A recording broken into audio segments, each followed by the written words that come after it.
நண்பர்களே, இன்றைக்கி நம்ம எதை பற்றி நம்ம பேச போகிறோம்னா, இந்த சட்டசபை கூட்டத்தொடர் நடக்கும்போது ஒரு சட்டசபையில் அனைத்து எதிர்க்கட்சி உறுப்பினர்கள், ஆளுங்கட்சி உறுப்பினர்கள், முதலமைச்சர் மற்றும் சபாநாயகர் மற்றும் அனைத்து உறுப்பினர்களும் ஒரு சிரிப்பலை எழுந்துச்சிங்க.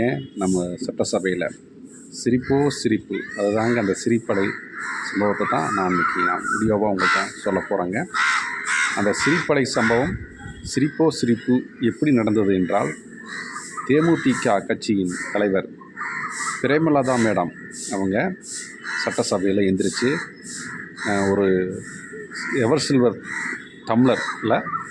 டம்ளரை எடுத்து காமிச்சாங்க.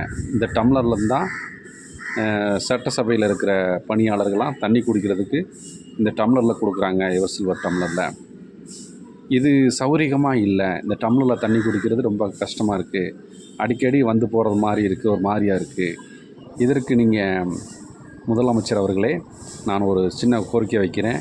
அது என்னவென்றால், நீங்கள் இந்த எவர் சில்வர் டம்ளரில் தண்ணி கொடுக்கறதுக்கு பதிலாக அப்போ ஊழியர்கள்லாம் வந்து கொடுக்குற போது ஒரு பணிச்சுமை மாதிரி இருக்கும், கஷ்டமாக இருக்குது.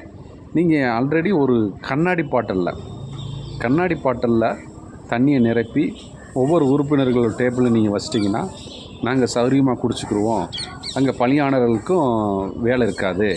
கண்ணாடி டம்ளரில் எங்களுக்கு கண்ணாடி பாட்டிலில் தண்ணி கொடுத்தா சௌகரியமாக இருக்கும் அப்படின்னு எந்திரிச்சு தேமுதிக கட்சியினுடைய தலைவர் பிரேமலதா மேடம் சொன்னாங்க. சொன்ன உடனே தான் பார்க்கணுங்க, அடுத்த செகண்டே நம்ம ஓபிஎஸ் ஐயா உடனே எந்திரிச்சிட்டாருங்க.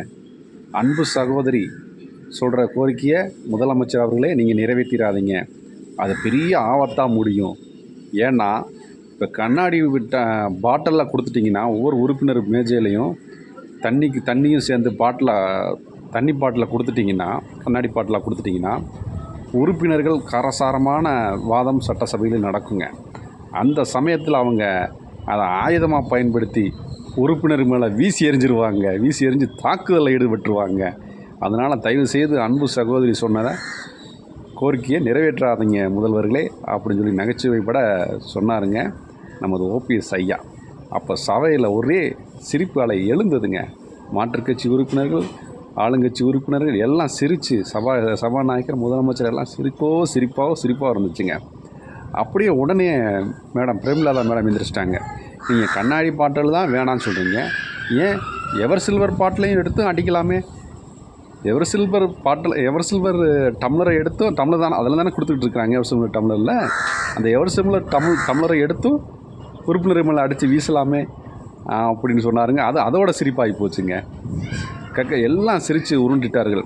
அந்த அடுத்தடுத்தாப்பில் நமது முன்னாள் நிதியமைச்சர் தங்கம் தென்னரசு அவர் உடனே எந்திரிச்சிட்டாருங்க. அவர் ஒரு சிரிப்பு பாயிண்ட்டை கொடுத்தாருங்க. என்னென்னா, அப்போ நமது சட்டமன்ற உறுப்பினர் ஓபிஎஸ் அண்ணன் அவர்கள் அவர் பாட்டல்னாலே அவருக்கு பழைய ஞாபகம் தாங்க வருது. ஏன்னா பாட்டலில் அவருக்கு அடி வாங்கின அனுபவம் இருக்கும் போல், பழைய அனுபவங்கள் அப்படின்னு சொன்னோன்னா எல்லாரும் பயங்கரமான சிரிப்பலை எழுந்தது. ஏன்னா ஓபிஎஸ் ஐயா அவர் ஏடிஎம்கே கட்சியில் இருக்கும்போது அவர் அந்த கட்சியினுடைய பொதுக்குழு கூட்டம் இதுக்கெல்லாம் போய் கலந்துக்கிற போனாருங்க. அப்போ அதிருப்தியில் இருந்தாங்க அந்த ஏடிஎம்கே கட்சி மெம்பர்கள்லாம். இவர் மேலே வாட்டர் பாட்டில் எடுத்து வீசிடுவாங்க, தண்ணி கேனை, பிளாஸ்டிக் கேன் எடுத்து வீசுவாங்க. அதனுடைய அனுபவம் தான் அவருக்கு அப்படி இருக்கோ, அதனால பாட்டல்னாலே பயப்படுறாரோ ஓபிஎஸ் அண்ணன் அவர்கள் அப்படின்னு சொன்னாருங்க தங்கம் தென்னரசு, டிஎம்கேவுடைய எம்எல்ஏ. சொன்ன உடனே பாருங்கள், அப்படியே அவையில் ஒரே சிரிப்பலையாக இருந்துச்சுங்க. அந்த காட்சியை பார்க்கும்போது எதிர்க்கட்சி உறுப்பினர்களும் ஆளுங்கட்சி உறுப்பினர்களும் ஒரு சந்தோஷத்துடன் சட்டசபையை அன்றைக்கி கழிச்சாங்க.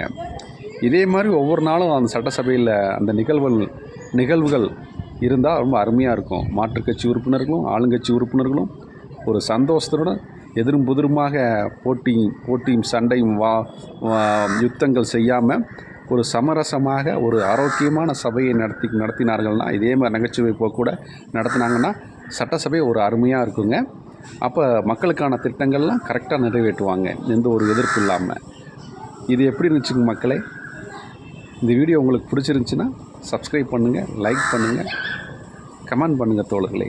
மீண்டும் நாம் ஒரு அருமையான வீடியோவில் சந்திப்போம். அதுவரை உங்களிடமிருந்து விடைபெறுகிறேன். நன்றி, வணக்கம் தோழர்களே. வணக்கம்.